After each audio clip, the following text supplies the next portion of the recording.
नमस्कार. माझं नाव प्रशांत निकम आणि महाराष्ट्र माझा या चॅनलमध्ये तुमचं सर्वांचं स्वागत आहे. मित्रांनो, आपण नेहमीच नवनवीन विषय घेत असतो. तसंच आज एक खूप नवीन विषय आणि जबरदस्त विषय आहे. थंबनेलवर जर तुम्ही पाहिलं असेल की पुण्यातील छोटी दुकानदारी का संपत चाललेली किंवा शहरातील छोटी दुकानदारी का संपत चाललेली आहे. जर चॅनलला सबस्क्राईब केलं नसेल तर सबस्क्राईब करा, लाईक करा आणि शेअरही करत जा. म्हणजेच इतरही माहिती आपल्याला मित्र नातेवाईकांना सुद्धा या ठिकाणाहून मिळते. तर मित्रांनो, काय आहे नेमकं याचं खरं कारण काय आहे किंवा काय फॅक्ट आहे याच्यामध्ये की हे असं काय होतंय. तर बघा, आज पुणे शहरामध्ये झेप्टो, ब्लिंकेट असे कित्येक किसान नवनवीन ऍप आलेले आहेत जे 10 मिनिटात तुम्हाला घर बसल्या डिलिव्हरी देतात, तेही स्वस्तात. थंबनेलवरती तुम्ही पाहिलं असेल, तेही स्वस्तात. हे कसं देतात? आता समजा एक नारळ पाण्याची बॉटल आहे स्टोरियाची, तिची 750 ची किंमत दुकानामध्ये 99 आहे. तीच 1 लिटर म्हणजे 1000 ml ची बॉटलची किंमत झेप्टोमध्ये फक्त 85 रुपये, 80 रुपये ते 90 रुपये या दरम्यान असते. रिगार्डिंग म्हणजे नेहमी रेट त्याचा बदलत चालत असतो, रोज 2-4 रुपयाने इकडे तिकडं, पण 100 रुपयाच्या आतच असते. म्हणजे बघा, घरी बसल्या तुम्हाला 1 लिटरची बॉटल फ्री डिलिव्हरी. डिलिव्हरीचा 1 रुपया चार्ज पडत नाही. कारण त्यांनी काय केलेलं आहे की प्रत्येक 5-6 किलोमीटरच्या रेंजमध्ये त्यांचे स्टोअर, वेअरहाऊस, फ्रँचायझीस या सगळ्या अपॉइंट केलेल्या आहेत. त्याच्यामुळे पुण्यामधल्या कुठल्याही भागात तुम्हाला फार फार तर 10 मिनिटात डिलिव्हरी पोहोचते. घरपोच कुठल्याही सामानाची असो, मग ते भाजीपाला असो, किराणा असो, दूध असो, फक्त दुधाची एक पिशवी पण असू द्या, ब्रेड असू द्या, अनगिनत जीवनावश्यक वस्तू, इलेक्ट्रिक वस्तू असू द्या, काही असू द्या. कारण यांनी बऱ्याच कंपन्यांशी मिळून, म्हणजे सगळं जे काय माणसाच्या आयुष्यात ज्या रोजच्या वस्तू लागतात, कोलगेट असेल, ब्रश असेल, तुम्हाला म्हणजे खूप दुर्मिळ 5 रुपयापासून वस्तू सुद्धा झेप्टोवरती मिळतात, ब्लिंकेट्सवरती मिळतात. जीवनाच्या सगळ्या आवश्यक वस्तू मिळतात. पाहूया आपण या ठिकाणी त्यांची वेअरहाऊस किंवा फ्रँचायझीस कशा असतात, स्टोअर कसे असतात. सर्व ब्लिंकेट, झेप्टो, बऱ्याच कंपन्या आहेत या ठिकाणी ज्या पूर्ण पुण्यामध्ये पसरलेल्या आहेत. त्याच्यामुळे खऱ्या अर्थाने जे छोटे दुकानदार आहेत यांची खूप कोंडी झालेली, ते आपण डिटेलमध्ये पाहणार आहोत की छोटे दुकानदार नेमक्या काय चुका करतात किंवा त्यांच्याकडून काय गोष्टी करायला पाहिजेत आणि ते काय करतात, त्याच्यामुळे त्यांची ही दुकानदारी अडचणीत आलेली. तर चला पाहूया आपण यांचे वेअरहाऊस कसे असतात, फ्रँचायझी कशी असते. हे पहा, या पद्धतीने यांचे फ्रँचायझी असतात. अशा हे आहेत त्यांचे वेअरहाऊस. हे आहेत त्यांचे गोडाऊन, मोठमोठे गोडाऊन जिथून डिलिव्हरी केले जाते. त्याचं आपण डिटेल तर पाहणारच आहोत. तर तुम्ही आता पाहिले असतील त्यांचे वेअरहाऊस कसे आहेत, गोडाऊन कसे आहेत, फ्रँचायझी कशा आहेत.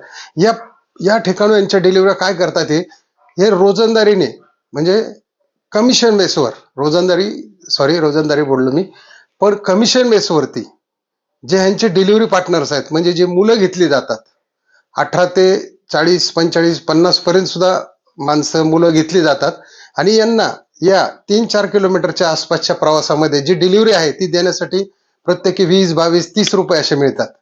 त्याच्यामुळे तिथे त्यांचे लाखो डिलिव्हरी पार्टनर आहेत. तर छोट्या दुकानदाराच्या बाबतीत काय होतं, छोटा दुकानदार तिथल्या तिथे काय करतो, उधार तर देतो आणि उधार दिल्यानंतर काय होतं की ग्राहक काय करतो, उधारी वाढल्यानंतर दुसरं दुकान शोधतो. हे त्याची सर्वात मोठी चूक आहे. पण हे मॉल काय करतात, हे ऍप काय करतात, घर बसल्या आपल्या मोबाईलवरती ऍप आपण डाउनलोड करतो. इथे उधारी वगैरे चालत नाही, ते तुम्हाला कॅश पेमेंट करायचे किंवा डिलिव्हरी आल्यानंतर तुम्हाला पेमेंट करायचं, त्याच वेळेस तुम्हाला इथे माल मिळतो.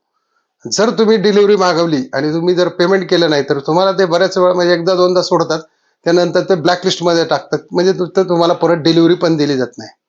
तसं छोट्या दुकानदाराच्या बाबतीत काय होतं की छोटा दुकानदार छोटं मटेरियल घेतो, त्याच्यामुळे त्याला ते महाग पडतं.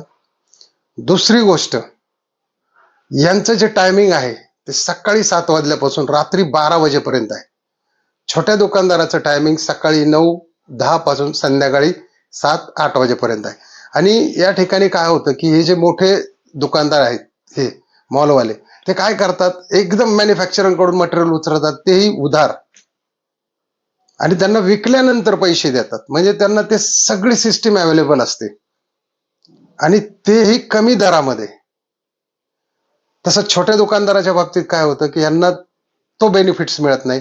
दुसरी गोष्ट छोटा दुकानदार काय करतो की क्वालिटीमध्ये कॉम्प्रोमाइज करतो, म्हणजे भेसळीवरती जास्त लक्ष ठेवतो. जर एखाद्या खेडेगावात दुकानदार असेल किंवा पुण्याच्या एखाद्या कुठल्या आउटसाईडच्या भागात असेल, जर 35-40 रुपये किलोचं गहू असेल तर त्याच्यात समजा 100 किलो गव्हात रेशनिंगचा 50 किलो गहू आणून टाकणार, तांदळात भेसळ करणार, लाल तिखटामध्ये मीठ टाकणार, गरम मसाल्यामध्ये भेसळ करणार.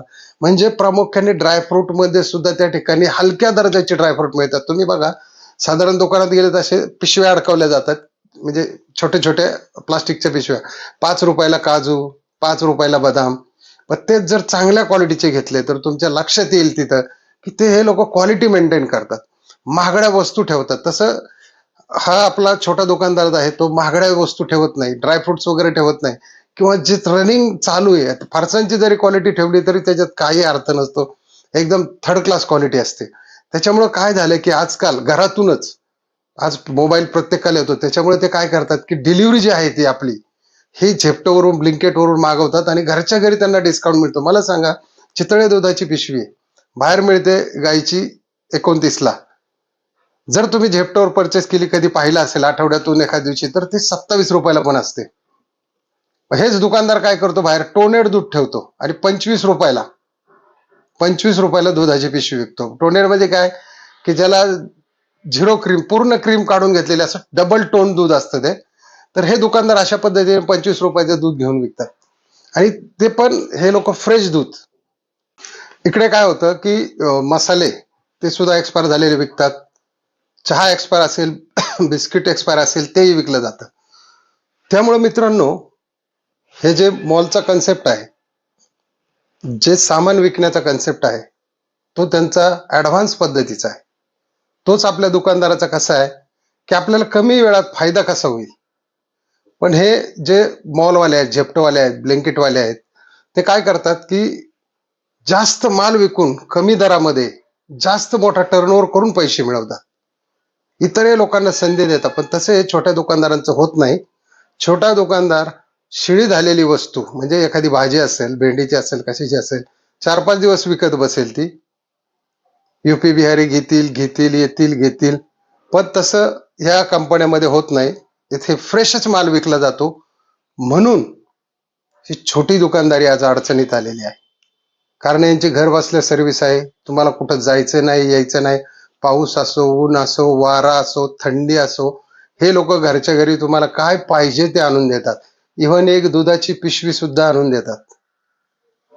मग एवढ्या सगळ्या जर फॅसिलिटी तुम्हाला मिळत असतील फुकट, ते 10 मिनिटात डिलिव्हरी आहे, तुम्ही ट्रॅक करू शकता कुठपर्यंत आलेला आहे. त्याच्यामुळं हे लोक स्वस्तात मटेरियल विकतात, आणि या लोकांकडे पाहण्याचा दृष्टिकोन जो आहे तो वेगळा आहे. त्याच्यामुळे इकडे कस्टमर आकर्षित झालेला आहे. कस्टमर, मग तुमच्या 100 फुटावर जरी दुकान असलं तरी तुम्ही दुकानात जात नाही, कुठली वस्तू आणत नाही, कारण तुम्हाला इथे सहजासहजी ती घर बसल्या मिळते. परंतु बरेच काही दुकानदार आता जे राजस्थानी आहेत, मारवाडी आहेत, ते या ठिकाणी होम डिलिव्हरी द्यायला सुरुवात केलेली आहे. परंतु ते सुद्धा आवाच्या 1.25 रेटने विकतात. तुम्ही 4 ठिकाणी चौकशी करा, आवाच्या 1.25 रेटने ड्रायफ्रुट्स विकतात. गावातल्या गावात सुद्धा काही समजून देत नाहीत ते, तांदळातल्या तांदळात सुद्धा काही समजून देत नाही. म्हणजे पैसेच कामवालेले. हा एक वर्ग वेगळा आहे या दुकानदारीमध्ये.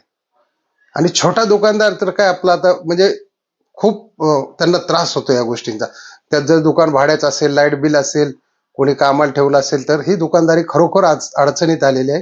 ही दुकानदारी वाचण्यासाठी खऱ्या अर्थाने गरज आहे ते एका छोट्या दुकानदाराला मोठी एक विचारसरणी ठेवून कसा बदल आपल्याला घडवता येईल, मॉल सारख्या कशा पद्धतीने आपल्याला यांच्यात बरोबर टिकता येईल, ही साखळी एक तयार करून, म्हणजे सर्वांनी मिळून कुठेतरी याला पॉझिटिव्ह बघून हे सत्यात उतरवणं गरजेचं आहे. त्याच वेळेस तुम्ही या धावत्या जगामध्ये किंवा या मॉलच्या जगामध्ये टिकू शकता. अन्यथा बरीच दुकानं बंद पडलेली तुम्हाला दिसतील, फुटाफुटावर दुकानं बंद पडलेली छोटी छोटी. तर चला मित्रांनो, आजचा व्हिडिओ कसा वाटला हे नक्की कमेंट मध्ये लिहा, आणि लाईक करायला विसरू नका, शेअर करा, आणि सबस्क्राईब केलं नसेल तर